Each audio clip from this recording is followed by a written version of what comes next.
राहुल गांधी लगातार चुनाव हार रहे हैं, तो इनमें राहुल गांधी की कोई कमी नहीं है। कमी अगर कहीं है तो वह कमी है इनके निचले कार्यकर्ताओं की। अगर राहुल गांधी आज कई सालों से लगातार चुनाव हार रहे हैं तो इसमें राहुल गांधी की कोई गलती नहीं है। अगर कोई गलती है तो इन जैसे कार्यकर्ताओं की, जो राहुल गांधी की कई दिनों की वोटर अधिकार यात्रा पर थोड़ी ही देर में पूरा पानी फेर देने की क्षमता रखते हैं। अगर इन जैसे कार्यकर्ता दो चार और हो जाएं तो वोटर अधिकार यात्रा को पूरी तरीके से बदनाम कर सकते हैं। राहुल गांधी इन्हीं जैसे कार्यकर्ताओं की वजह से आज लगातार देश में चुनाव हार रहे हैं। राहुल गांधी की कोई गलती नहीं है अगर वो चुनाव हार रहे हैं। राहुल गांधी को हराने वाले उनके कार्यकर्ता हैं। नेता प्रतिपक्ष राहुल गांधी दरभंगा में एक जनसभा को संबोधित करने के बाद जब वहां से चले जाते हैं तो कांग्रेस मंच का दुरुपयोग करते हुए एक व्यक्ति प्राइम मिनिस्टर नरेंद्र मोदी जी को भद्दी भद्दी गालियां देता है। जब दरभंगा में एक जनसभा को संबोधित करने के बाद नेता प्रतिपक्ष राहुल गांधी वहां से चले जाते हैं, उसके बाद कांग्रेस मंच का दुरुपयोग होता है।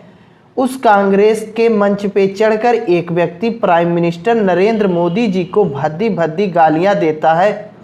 जिस प्राइम मिनिस्टर की माता अब इस दुनिया में नहीं है, उस माता के लिए भी अभद्र भाषा और भद्दी भद्दी गालियों का प्रयोग करता है। जैसा कि हम सभी जानते हैं कि प्रधानमंत्री मोदी जी की माता हीराबेन अब इस दुनिया में नहीं है, लेकिन वह शख्स इस माता के लिए भी अभद्र भाषा, गंदी गाली का प्रयोग करता है।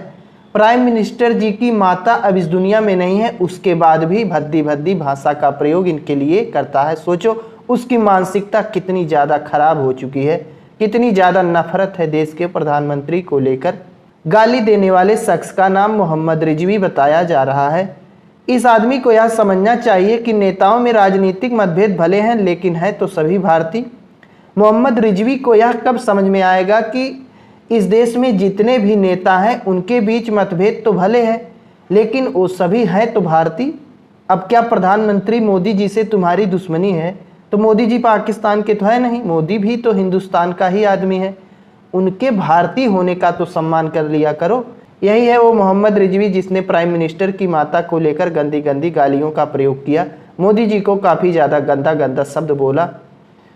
इस प्रकार की मानसिकता रखने वाले लोगों को यह सोचना चाहिए कि जिस देश का तुम नागरिक हो वह व्यक्ति उस देश का प्रधानमंत्री है।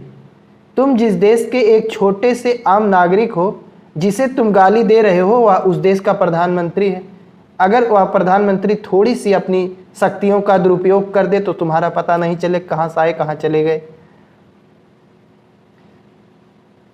तो ऐसी स्थिति में राहुल गांधी को इस प्रकार की मानसिकता रखने वाले लोगों से दूर रहना चाहिए, क्योंकि इसमें अगर किसी का घाटा है तो वह घाटा राहुल गांधी का है। उस व्यक्ति का क्या, बहुत होगा पुलिस उसका हाथ पैर तोड़ देगी, लेकिन राहुल गांधी पर इसका बहुत बुरा प्रभाव पड़ सकता है। राहुल गांधी को ऐसे लोगों से सतर्क रहने की ज़रूरत है।